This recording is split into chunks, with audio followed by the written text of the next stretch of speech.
Eh bien bonjour à tous, ravi de vous retrouver pour ce nouveau petit film consacré à la découverte du Nikon Z6. Changement de décor aujourd'hui, nous sommes en haute montagne et je vais me servir de la vue que je peux avoir ici pour tester le mode de stabilisation, enfin je dirais plutôt les modes de stabilisation du boîtier et du boîtier couplé à ceux des objectifs.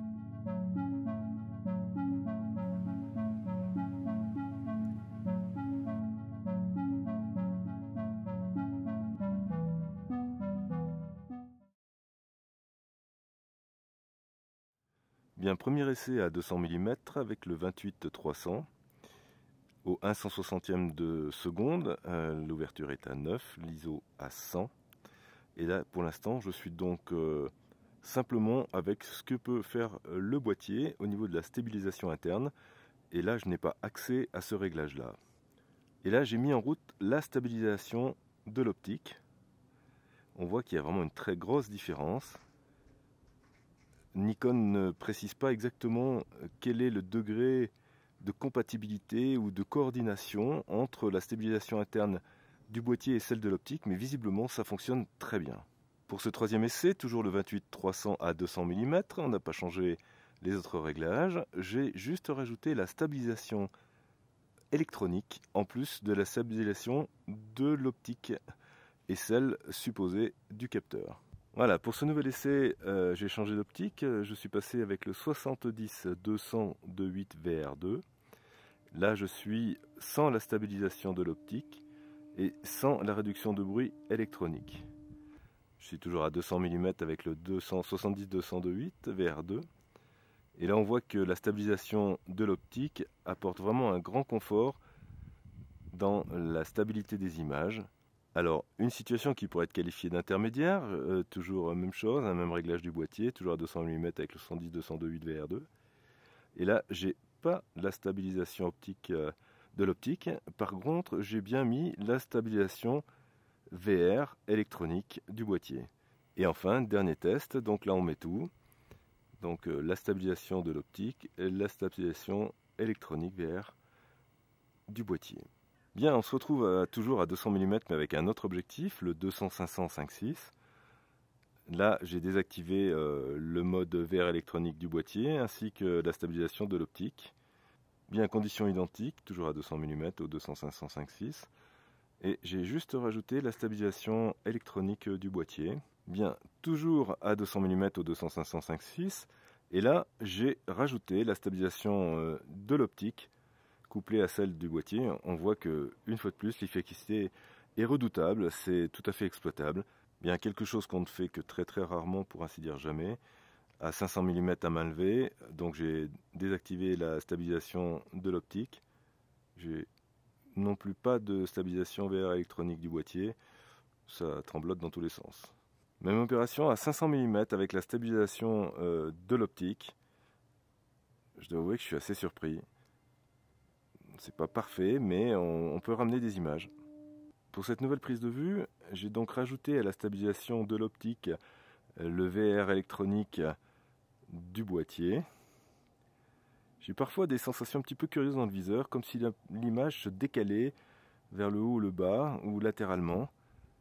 Mais ça reste quand même relativement stable. Je crois que je préfère sans le VR électronique avec juste la stab de l'optique couplée à celle du capteur. Bien, nous sommes donc au 500 mm avec le 200-500 à 5.6 ou 1/400e, 140 ISO. Bien, toujours à 500 mm et à main levée avec la réduction de vibration de l'objectif. C'est assez spectaculaire, je trouve. Enfin, tout combiné, donc la réduction de vibration de l'objectif plus la réduction électronique du boîtier. Je trouve que la réduction de vibration du boîtier me fait déplacer très légèrement l'image, c'est assez curieux.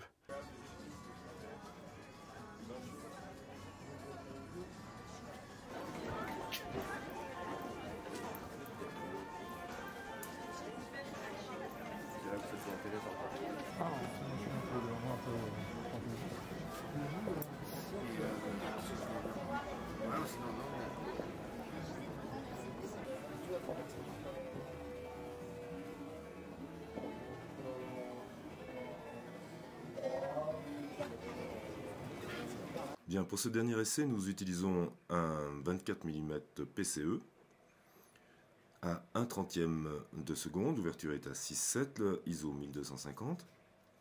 Et pour l'instant, le mode anti-vibration est désactivé, puisque là, sur ce type d'objectif, on a accès à ce menu. Exactement la même scène, mais le mode anti-vibration du boîtier est donc activé.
Et bien voilà, nous sommes arrivés au terme de ce petit test sur la stabilisation du Nikon Z6. Il faut bien avouer que la stabilisation n'est plus un gadget, ça fait déjà longtemps qu'on le sait, mais on a pu avoir vraiment la démonstration en image que ça apportait un réel plus. En vidéo, ça ne remplace pas un gimbal. Si vous souhaitez vous déplacer avec des mouvements un peu rapides avec votre boîtier, la stabilisation interne ne sera pas suffisante.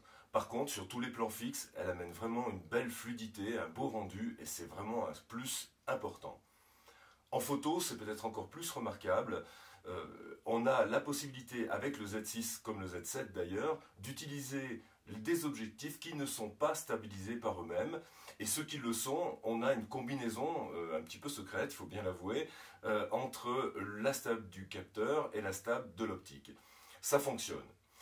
Néanmoins, c'est vrai que la bague FTZ, si elle remplit bien son usage et son objectif d'utiliser les objectifs de la série ancienne, elle ne permet pas non plus d'optimiser totalement les capacités du boîtier et de sa stabilisation. On voit bien qu'avec les nouveaux objectifs S, ça va encore plus loin, on gagne encore en vitesse, en précision, en définition, lorsque l'on utilise le capteur stabilisé 5 axes, plutôt qu'un objectif même stabilisé avec la bague FTS. Voilà, eh bien j'espère vous retrouver très prochainement pour la suite de la découverte de ce Nikon Z6. A très bientôt, c'était Serge.